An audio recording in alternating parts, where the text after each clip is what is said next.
Hi everyone, so great to be here today. Such an amazing atmosphere. I always feel very energized by this event, so we're going to carry that energy through to the end of the day. My name is Ellie Griffith. I'm the Vice President of Research and Innovation with Michael Smith Health Research BC.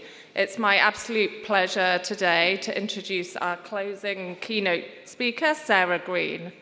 She's going to be speaking to us about achieving a patients-first learning health system. Sarah has deep experience in the healthcare and advocacy field as a cancer research advocate and as a freelance consultant. Based in the United States, Sarah's worked in health and healthcare space for more than 30 years, conducting research on cancer care delivery, clinician-patient communication, and health system improvement. Her work experience helped her navigate a stage 3 endometrial cancer diagnosis and successful treatment, which contributed to her advocacy. And to quote one of my colleagues who knows Sarah well, she's just a superstar.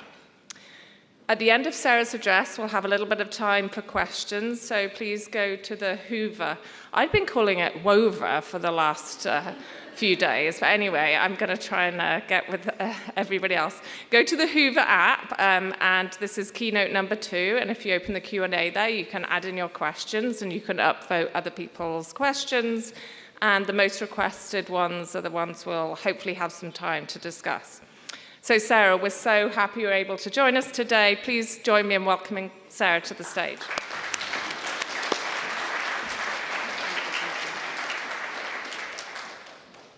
Yeah, hi. If you thought you were going to get to go home early, sorry about that. Sorry for missing my initial cue. Hi, how's everybody doing? Okay. I heard somebody say that in the Hova app that when asked how you're feeling, I heard sleepy. So, you know, it's cool. If you take a nap, I will not be upset. But I hope you don't. I hope we can spend a little time together actually celebrating the incredible work you're doing here. So, as Ellie said, I'm Sarah Greene. I am, these views that I'm presenting today are my own. They don't represent anybody but me. And this is one of the hardest speaking engagements I've ever taken on, and it's because of all of you and the incredibly dynamic, energizing discussions we've had today. I mean, I wanted up until 5 minutes ago to change my slides to reflect everything I've heard today. I didn't do that. You're welcome, tech team. So yeah, as Ellie said, my current day job is I am a consultant, I am an advisor, I am an advocate. You're probably wondering, but why did they bring this girl from the States up here? Why is she here? Why her? Why now? And in fact, I have a long, wonderful set of connections with both Danielle Lavallee and also Rob Reed, who I understand was your keynote speaker last year. And I actually owe a lot of why I'm standing up here today to Dr. Reed. As was also said, my perspectives are informed by my experience with the U.S. healthcare system very directly and acutely. And taken together, I've gotten to work with a lot of folks in Canada, and I feel like I am actually one of your biggest fans, at least in the U.S. So yay for all of you. I'll explain. Okay, all right. Yeah, you can clap for yourselves. You're not clapping for me right now. You're clapping for yourselves, and you'll see why I say that in a few minutes. So this graphic is actually also part of my origin story. So about 14 years ago, I wrote a paper with Dr. Reed. So if you were here last year, you know who he is. And we talked about the notion of the learning health system, which is, I'm not going to go into deep detail about that today, but if you have questions about it, I'm happy to take them on later. But this is the graphic from the paper that we wrote, which is called Implementing the Learning Health System from Concept to Action. We wrote this paper in 2014, which is 2012, 14 years ago, which is really kind of mind-blowing. We were not the very first writing about the learning health system, but apparently it was a pretty impactful paper. And I think some of it is because of what I've put there in the bold blue text that was maybe some foresight that we didn't anticipate, that rapid learning is not automatic and can be humbling, that the rapid learning health system entails a vital partnership and a shared commitment. All of these things are, again, evinced in what I'm seeing here today. We talked in the patient network meeting yesterday about the need for vulnerability, humility, courage, and curiosity. And these are system traits that are part of the learning health system, but don't always get kind of elevated and amplified in the kind of the technocratic side of healthcare. So I see it here, and it's one of the things I value the most about your strategy for patient-oriented research and your commitment to patient-centered care. But that graphic is, like I said, part of why I'm standing here. The learning health system is now 20 years old, which means next year it'll be old enough to buy me a beer. And that makes me also feel a little old, but so it goes, and here I am. So yeah, like I said, we were not the first people to publish on this. It was 2006. But in this paper with Dr. Reed, you know, as we talked about these ways of taking evidence and moving into practice. And that's really at its simplest, that's what a learning health system is. Science into practice and practice back into science.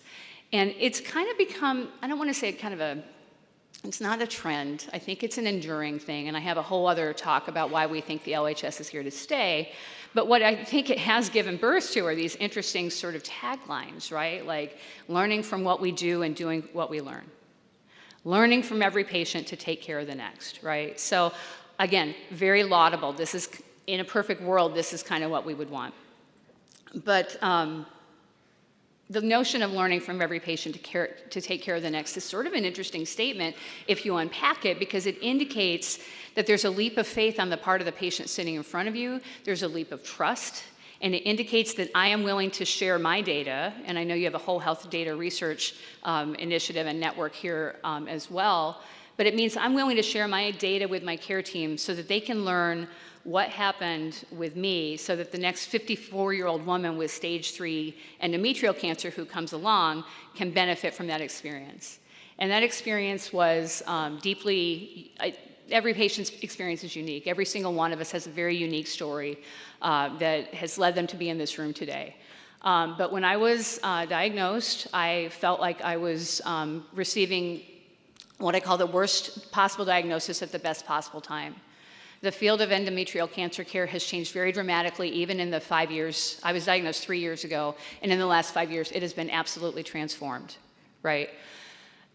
You see this unbreakable string in the graphic, and that's really kind of meant to be a through line for my talk, because even my oncologists in Seattle are part of this unbreakable string. They're all connected. We are all connected. I have a feeling if I were to ask somebody in this room, I might find somebody who went to school with her or who did a fellowship with her. You know, so I think that there's just this I was really struck by Dr. Elder Roberta Price and Elder Daphne this morning, just to kind of feel how this conference started with connection and started with that notion that we are all here together. We are all lifted up by our creators, our ancestors, and one another. And so this unbreakable string is something that I feel very strongly about, and I feel like it's, again, part of why I'm here today. So I've, you know, enough about my cancer diagnosis, but really the fact of the matter is I'm not a typical patient, right? I studied cancer care delivery for 15 years. I have a health literacy that is probably not typical of many patients that come in and get care. I knew how to look at the evidence and ask my oncologist questions about why not this, why that. And none of these experiences are, you know, sort of usual and customary in healthcare, even though we might want them to be. But all of that's to say that, you know, patients have a willingness, I think, when you're diagnosed, you have a different kind of, something kicks in and you are willing, many of us are willing to share what we have experienced so that whether it's clinically or emotionally or operationally, the person who comes after us can get better care than what we had. So. But we know that things get in the way of that good care, right? Every patient's needs are unique. I've talked with people who, you know, 14 hours is the distance they've had to go to get proper specialty care. I've talked with people who, you know, have had countless, you know, differential diagnoses experiences. So these unique needs and the complexity of healthcare just get in the way every time. And then you layer on top of that the fact that we don't have the best evidence to apply at the point of need. I used to say the point of care, but now I really think it's the point of need, because so much of care happens outside of maybe that exam room or that mobile health hub. So demography, geography, complexity. At our learning community table during the afternoon session, we talked about the workforce shortages that are acutely felt in Canada, both primary care and probably beyond into specialty care. So there's all these things that they just get in the way. Another session I went to, this is why I wanted to edit my slides up until the last minute, because another session I went to this morning talked in this most compelling way about the power asymmetry. But the fact is that even if a clinician is the expert in cardiology or oncology, we as patients are the experts in our own lives, right? I know what's best for me. I know what's aligned with my values, my preferences. So the PhD in life might be the counterpart to the PhD in science or MD in clinical medicine. Medicine is continuously evolving, right? We all know, somebody quoted yesterday, or maybe it was Antoine this morning, like how much is published that any clinician or any researcher can possibly keep up with the volumes and volumes of evidence. In my own family, we have, if you were to name it off, it's everything from disordered eating to rare autoimmune conditions to chronic pain, osteoporosis, and all I want for my family is the best possible care. Knowing what the impingements are on their quality of life and that they need to be managed by multiple clinicians who don't necessarily talk to each other. What I want, I think, is what we all want, right? Clear, evidence-driven care that meets everybody's needs. But what we don't have, we talk about the learning health system. We don't want a guessing health system. We don't want a not knowing health system, but it's the are we there yet question, and will we ever be there given the amount of knowledge that is generated.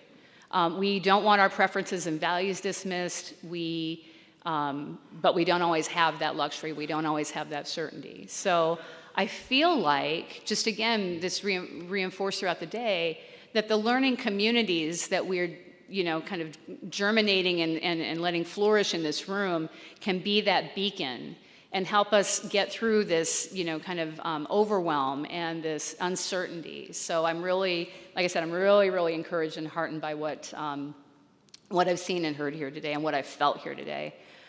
I have this vision of what a patient's first learning health system looks like, right? I've been kind of playing with this diagram of wanting to take my experience in patient engagement and patient-centered care and blending and braiding it with the learning health system. And these are some of the facets that I think are really integral to that, and I would invite you, I will have hopefully a couple minutes for questions or comments, but think about what you would add to this list, right? Is it organizational health literacy? Is it a deeper, more visible commitment to equity? I mean, this is a short list. It's the list according to me, but it's by all means not the be-all, end-all of these lists. So, thinking about, though, if it is a health system rooted in trustworthiness, anchored on your goals, what does that look like? If the power imbalances were to fall away, would that be a patient's first learning health system? What would that look like? So I challenge all of us to think about, what are those attributes? What do we really want to see happen? And so this is maybe a little bit too small to decode, especially from the back, but this is the kind of thing I'm talking about. This is my nirvana. This smells like patient-centeredness. Like, this is what I want, right? In the center are the patients and families identifying the questions and the needs that matter to them. And this is taking place in the context of a data-driven, continuous system that learns from every patient, where the research is guided by patient preferences and families and communities are benefiting from that evidence. And you can see that virtuous cycle going around it, where there's diverse research teams working, hand in glove with patients to ensure that the evidence is relevant. So that's my nirvana. But enough about me. I want to talk about you for a while and celebrate and lift up what you're doing. Throughout Canada, I know I'm in BC, but I also know that this is, bringing people together from across all the different provinces and globally. I think from what I heard from the list of participating organizations, you're doing the work to build connections, facilitate collaboration, establish common ground, and create these learning communities. And friends, that doesn't happen everywhere. And I know it takes a lot of energy and it takes a lot of time and resources to come together and set aside your day-to-day for a day and be in this room. But trust me, it is so important. It is so crucial to getting to that nirvana of a patient's first system that learns and cares equitably for every patient. The learning communities, create these opportunities. You're creating opportunities just by being together where you're exchanging insights about your lived experience, you're identifying the gaps, you're enhancing everybody's ability to co-create, co-design, and co-produce a better set of capabilities for health and healthcare. We have brief connections today, maybe meeting a lot of people for the first time today or yesterday, but I also know that we're forming lasting bonds. I can tell you that the people I've met over the last day and a half, I can't wait to stay in touch with them and continue to learn from them. And I don't know if you've ever seen the movie Edge of Tomorrow. That's my cute little graphic down there in the corner. In Edge of Tomorrow, if you haven't seen it, Tom Cruise and Emily Blunt, they have a chance to go back in time each day, and they get, I don't want to spoil this, but I'm gonna. So he dies every day, but he gets to go back to the day before and try to make right what didn't work. And each day he gets to do a little course correction and fix it, right? So, think about the work that you're doing today and then how that's going to lead to what you do differently tomorrow. I mean, heaven forbid we all don't have that same, faith that he did, where, and then he comes back. But you want to be able to take what you learned today and apply it and pay it forward tomorrow, the next day, and the next day, which can help cultivate that abundance mindset. I think we're so riven right now by scarcity, right? This is something I've been thinking about a lot. How do we get back to an abundance mindset given the headwinds that are facing healthcare pretty much everywhere, right? I mean, we have these hardcore financial and economic issues. We have human and social challenges that just run so deep, and some of that is, again, kind of more of a technical and operational, workforce shortages. We've got Gen AI, kind of lapping up all the oxygen in the room. We have challenges integrating the knowing and doing gap, and we have to do all of this while maintaining very trustworthy relationships with one another. And yet, this is the hardest thing, right? One of my mentors has said, the hardest part is walking through the door. I will tell you, I've said this to a couple people today, and they don't believe me, and you won't either, but I am an introvert. I was in the quiet room before when people were looking for me, where'd she go? Go to the quiet room, that's where I'll be. Being up here is an incredible honor, and it's an incredible challenge. But I know that it starts with showing up. We have to show up. We have to show up in order to change how research is done. We have to show up in order to change how care is delivered. And we have to show up in order to change how communities come together to make this world better. And I don't mean to be so grandiose and hyperbolic, but I honestly believe that this is the hard work, right? And you are doing the hard work. You have the expertise. You have the experience. I kind of just, throwing up a math problem because it's the end of the day, and, why not do some math, right? So 200 organizations, roughly, 600 individuals, roughly, today. Let's just say, for argument's sake, that there's about 10 years average experience in patient-oriented research or patient care. 200 hours per person per year, that's about 10% FTA, 10% of your time. That's a pretty lowball estimate. But if you take those numbers at their word, that's 1.2 million person hours dedicated to this work. In this room, right? Think about what happens outside of this room.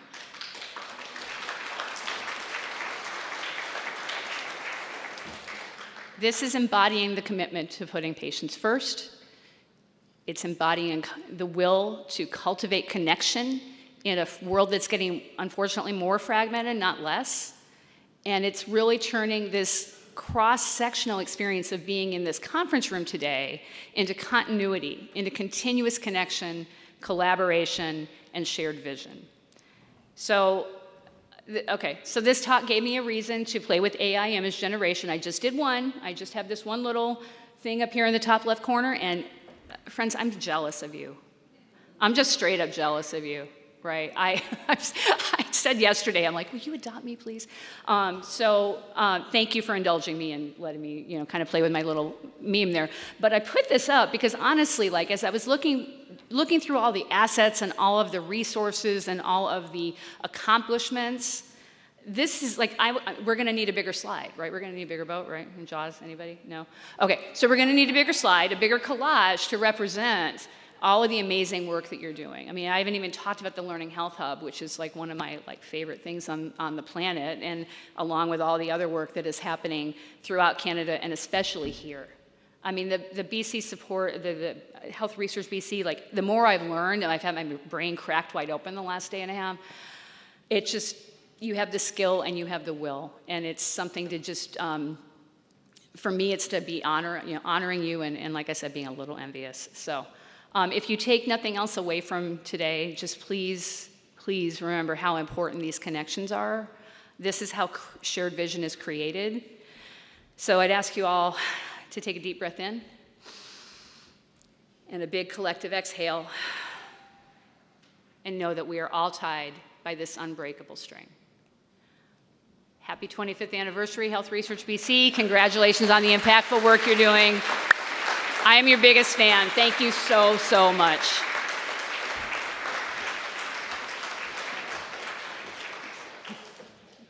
Thank you so much, Sarah. Just a reminder, if you want to add a question, the app is still open, and you can also upvote questions.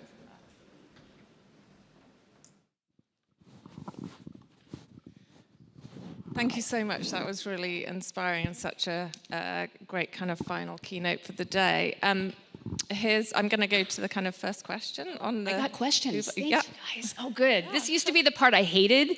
I used to hate public speaking because of the Q&A. Now I'm like, let's go. Okay, let's go. So I love the framing of point of need versus point of care. How could learning health systems evolve to address this when most health data are drawn from health care? Yeah, great question. Thank you to the person who asked it. For a long time, the parlance we used was actually learning health care system. And then there's been this kind of incremental fine-tuning of the words we use, and now we think about learning health, we think about learning health and health care. And whoever called the question is right. I mean, the data are largely, sort of stored in the systems, right? But I think unlocking that data, and this was one of the sessions that took place this morning, and this notion that there's all this interstitial information that's not collected by the health, by health systems, that the data that we need is far beyond what's in an EHR or what's in a clinical system, right? So I think as we talk about learning health systems, another paper that I published with Rob Reed talked about that tension between, whose data, whose priorities. So I think the short answer is it's about elevating the need to have health data just truly unlocked and have it be, as comprehensive as possible, because we know that the data are so much more than the encounter. Mm-hmm. Thank you. Before I go to the next question, just an important comment to share here. Canada has decided that we will adopt you. My husband's at the table over there, and he's like, yeah, cool. Yeah, amazing session. You talked about LHS and learning communities. Can you tell more about the different scales of learning health systems, and how do learning communities fit in micro, meso, and macro levels? It's like I planted somebody in the audience to ask that. Danielle, was that you? No? Okay. So it's another wonderful question. Learning can happen from an N of one level, of one person and one researcher or one clinician. You can learn in that dyad format. You can learn if you're just to kind of, if I get too jargony, just raise your hand and call me out. But if you're a clinician and you see 100 patients and 50 of them have diabetes, and you want to try to learn what you can do to care for the people with diabetes in your panel, you can learn at that scale of kind of the 100 person level. But you can also extrapolate that all the way up and learn from an entire population. Again, it does rely on having the right data. But learning communities are very scalable. My colleague Peter Margolis, who has done a lot of work for children with IBD and ulcerative colitis, is now studying and teaching about how to create systems at different scales through his newer position at Stanford. And he talks about the fact that the system, like how you define a system, can be very adaptable and very flexible and fluid to meet the needs. So it could be that the learning health system, like I said, is a clinician and a patient in an office, or it could be a health system CEO managing an entire region, or the Ministry of Health that is, they are overseeing a learning health system at a very different scale. Thank you. And I think we have time for just one more question. What's the best way to contextualize the relationship between quality improvement and research and evaluation in learning health system, in your opinion? We don't have enough time for that one. I'm so sorry that's the last question. Let's see. What can I say quickly? Because I know we're over time. There is a lot of blurring that happens in this line between what is quality improvement and what is research.